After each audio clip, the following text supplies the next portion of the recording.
Bonsoir à toutes et à tous, ravi de vous retrouver pour ce nouveau journal d'information sur TV Vendée en ce jeudi 15 mai. Voici les titres que nous allons développer dans cette édition. Une vingtaine de professionnels du tourisme du Sud Vendée se sont réunis pour échanger sur leurs pratiques et découvrir l'offre touristique locale avant la haute saison. Cette journée intitulée Éductour avait lieu à Saint-Juir-Changillon. Au Sables-d'Olonne, une résidence sociale de 92 logements destinée aux salariés temporaires sera livrée en septembre. Réservée aux travailleurs âgés d'au moins 16 ans avec un contrat de 1 à 24 mois, elle vise notamment à répondre à la pénurie de logements pour les saisonniers. Et puis nous irons découvrir la pièce de théâtre sur laquelle travaillent des élèves de 3 classes de primaire de Saint-Valérien, de Pétos et du Langon. Ils sont accompagnés par une metteuse en scène de la compagnie Les Artisans Rêveurs. Le sud du département attire de plus en plus de touristes, y compris dans les plus petites communes. C'est le cas par exemple à Saint-Juir-Changillon, où étaient réunis ce mardi une vingtaine de professionnels du tourisme à l'occasion de la journée Éductour, organisée par l'agence d'attractivité de la Vendée du Sud. Elle a permis à chacun de découvrir les activités touristiques du territoire et d'échanger sur les différentes pratiques. Reportage de Louise Viadger. Pierre apparente, chambre aménagée, c'est dans ce décor que des professionnels du tourisme ont découvert les chambres d'hôtes de Sandrine et son mari. Cette ancienne infirmière a changé de vie pour accueillir des touristes à Saint-Juir-Changillon. Il est tout neuf, parce que le gîte, on a juste commencé en juin dernier. Les chambres, elles, on constate que l'occupation continue à augmenter progressivement tous les ans. Donc c'est vrai que c'est plutôt positif. Et puis surtout, là où on est très content, c'est qu'on continue à accueillir des gens qu'on connaît, en fait, des gens qui reviennent. Donc ça, c'est très agréable. La petite commune de 400 habitants fait le plein de touristes à la haute saison. Parmi eux, des visiteurs étrangers originaires de pays européens qui viennent aussi chez Michel. Il a ouvert sa chambre d'hôte en 2018 et depuis, d'autres affaires se sont montées. Et à l'époque, on avait identifié 2 chambres d'hôtes. Un gîte à Changillon et une chambre d'hôte à côté de l'église, à la cure. Et depuis, c'est vrai que ça s'est pas mal étendu. Et on a des voisins qui ont ouvert d'abord les chambres, ensuite un gîte. Et puis sur la commune même, il y a un gîte qui est en train de se créer, un deuxième. Mais le Sud Vendée prend de l'essor. Mareuil-sur-Lay, Saint-Hermine, Saint-Michel-en-Lerme. Une vingtaine de prestataires ont fait le déplacement depuis leur commune pour assister à cette journée organisée par l'agence d'attractivité Vendée du Sud. Un événement annuel, mais cette fois-ci, l'agence a élu domicile à Saint-Juir. Le fait que ce soit un petit village atypique, vieille pierre sur le territoire, c'est vrai qu'on n'en a pas énormément en Vendée du Sud. Donc là, c'est quelque chose d'assez insolite, assez unique. On peut s'y balader tranquillement. Donc l'objectif, c'est de se retrouver tous ensemble pour pouvoir échanger, se présenter sur certaines thématiques particulières et aussi redécouvrir le territoire. Donc ici, aujourd'hui, nous sommes à Saint-Juir, où nous allons pouvoir découvrir certaines activités touristiques. La fréquentation touristique en Vendée du Sud a retrouvé l'année dernière son niveau d'avant Covid.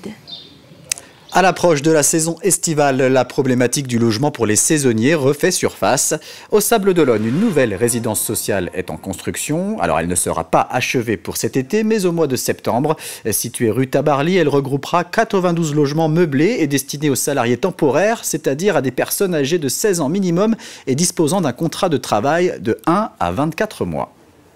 Il y avait un déficit assez important dans la ville. On a mis plus de 10 ans avant d'arriver à ce type de montage, construit par Vendée Habitat et qui va être exploité par le groupe Les Étapes Immobilières. Donc, on est vraiment très satisfait. Et ces 92 logements parfaitement encadrés, ils vont pouvoir être accompagnés. Donc, ça va clairement répondre aux besoins de pouvoir loger nos saisonniers. C'est une arme en plus pour loger nos saisonniers, ainsi que les jeunes actifs qui arrivent sur le territoire. Toutes les personnes qui ont plus de 16 ans, qui sont en formation, en contrat d'apprentissage, des apprenants sur le territoire des Sables-d'Olonne, que leur centre de formation soit ici ou que leur employeur soit ici, ou qu'ils soient du tout dans une projection à court terme sur un contrat de 6 mois en saisonnier juste pour l'été, le mois de juillet et le mois d'août et qu'on ait de la disponibilité, cette résidence, elle est faite pour eux.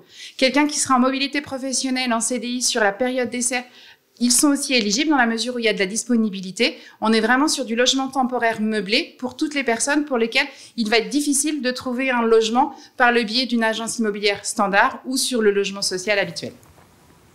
On reste au Sables d'Olonne où l'association Grain de Mémoire organise plusieurs événements pour commémorer les 80 ans de l'élection d'Odette Roux à la mairie de la ville.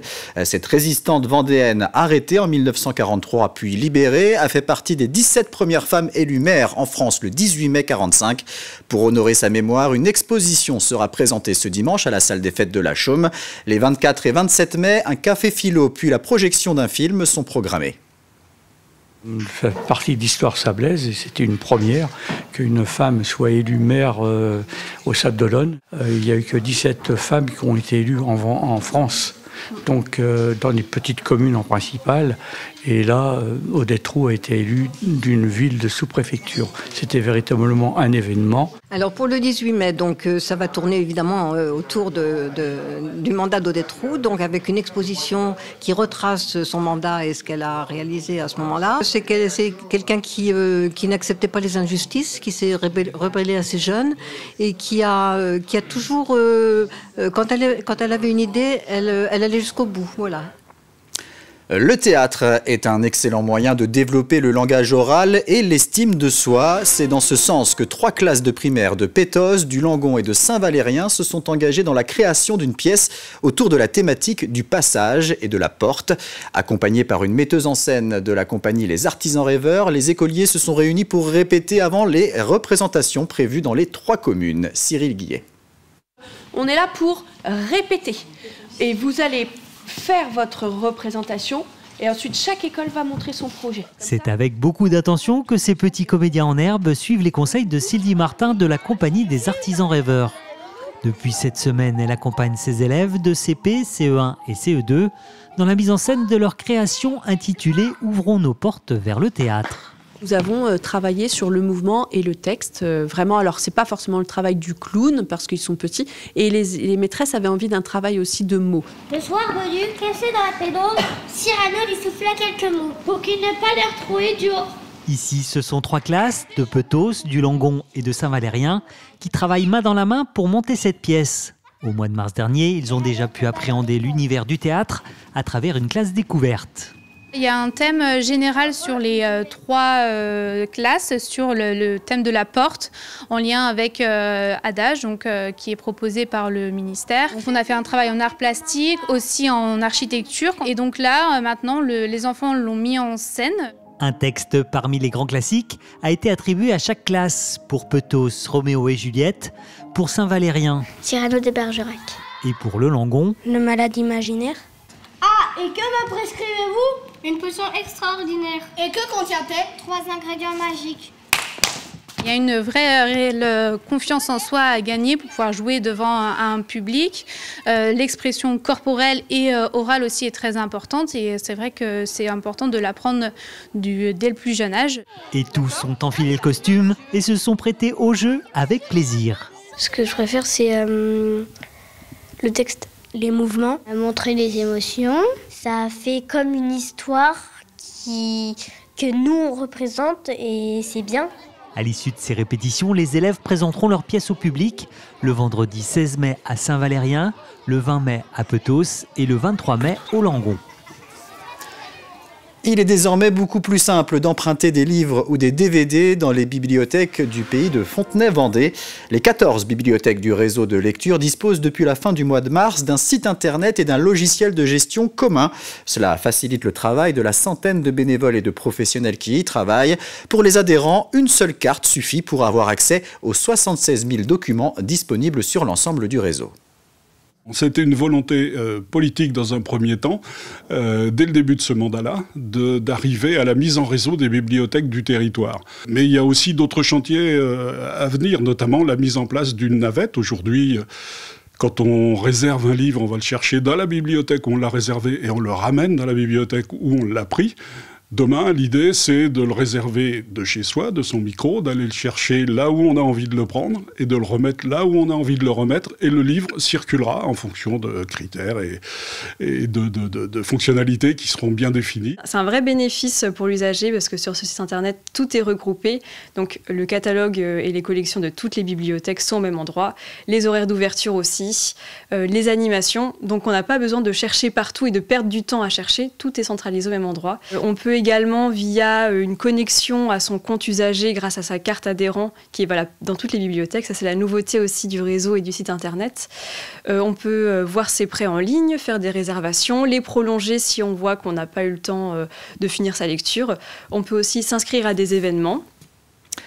Un mot de voile maintenant, avec la création d'un duo 100% vendéen et même 100% sablais pour la suite de la saison 2025. Arnaud Boissière et Benjamin Dutreux, voisins de Ponton à Port-Olona, vont naviguer en double jusqu'à la fin de l'année, avec en ligne de mire la Transat Café l'Or, l'ancienne Transat Jacques Vabre.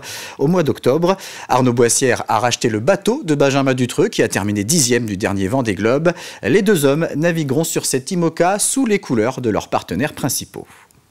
On a un bel objectif sportif en fin d'année, donc on va essayer de travailler dans la même direction pour avoir le meilleur résultat possible. Et puis du coup, voilà, c'était bien que ça s'accorde entre Vendéens parce que du coup, on est voisins de Ponton, donc c'est assez facile de mettre les choses en place.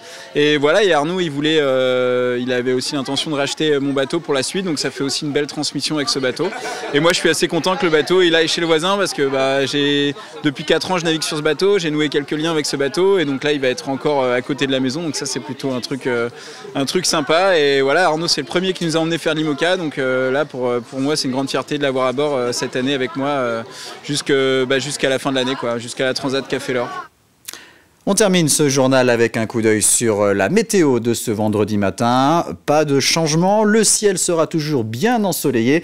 Côté température, prévoyez 9 à 10 degrés à l'intérieur des terres, 9 à 11 degrés sur le littoral.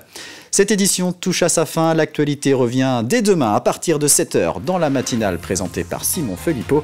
Très bonne soirée à toutes et à tous sur TV Vendée.